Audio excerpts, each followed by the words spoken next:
প্রিয় দর্শক, আসসালামু আলাইকুম। তো আজকে আমি আপনাদেরকে শিখাবো কিভাবে একটি নষ্ট রিমোট ঠিক করবেন।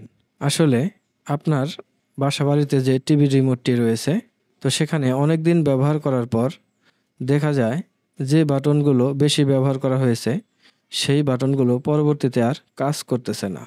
তো আপনার যদি এরকম সমস্যা থেকে থাকে তাহলে আজকের ভিডিওটি আপনার জন্য।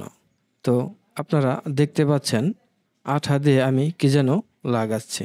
আসলে বিষয়টা হচ্ছে এখানে আমার হাতে যে কাগজের মতো রয়েছে এটি হচ্ছে একটি আংতা। তো আংতাটি কিসের? এই আংতাটি হচ্ছে সিগারেটের ভেতরে যে প্যাকেটের ভিতরে যে একটি আংতা থাকে সেই আংতাটি কিন্তু সব সিগারেটের নয়, কিন্তু কিছু সিগারেটের প্যাকেটের আংতা দিয়ে বিদ্যুৎ প্রবাহিত হয়। তো সেরকম একটি আংতা নিয়ে আপনি যদি ছোট্ট করে কেটে এভাবে ভাঁজ করে যে বাটনটিতে কাজ করতেছে না ওই বাটনে যদি আপনি লাগিয়ে দেন তাহলে কিন্তু আপনার রিমোটটি ঠিক হয়ে যাবে। দেখুন আমি কিভাবে লাগাচ্ছি, আপনি সেম এইভাবে লাগিয়ে দিবেন যে কোনো আঠা দিয়ে, যাতে ওই আংটাটি ওখানে লেগে থাকে। তাহলে কিন্তু আপনার এই রিমোটটি ঠিক হয়ে যাবে। আপনি যদি বিশ্বাস না করেন তাহলে এই কাজটি করে দেখতে পারেন।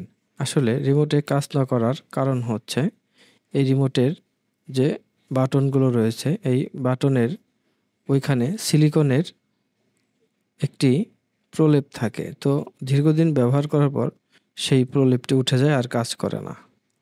তো সেক্ষেত্রে আপনি যদি এরকমভাবে সিগারেটের আংতা দিয়ে যদি ভাবে লাগিয়ে দেন তাহলে আপনার রিমোটটি খুব সহজেই 2 মিনিটের মধ্যে আপনি ঠিক করে ফেলতে পারবেন। তো ভিডিওটি দেখে যদি আপনাদের উপকার হয়, ভালো লাগে, তাহলে অবশ্যই লাইক, কমেন্ট, শেয়ার করে সবাইকে দেখার সুযোগ করে দিবেন। ধন্যবাদ।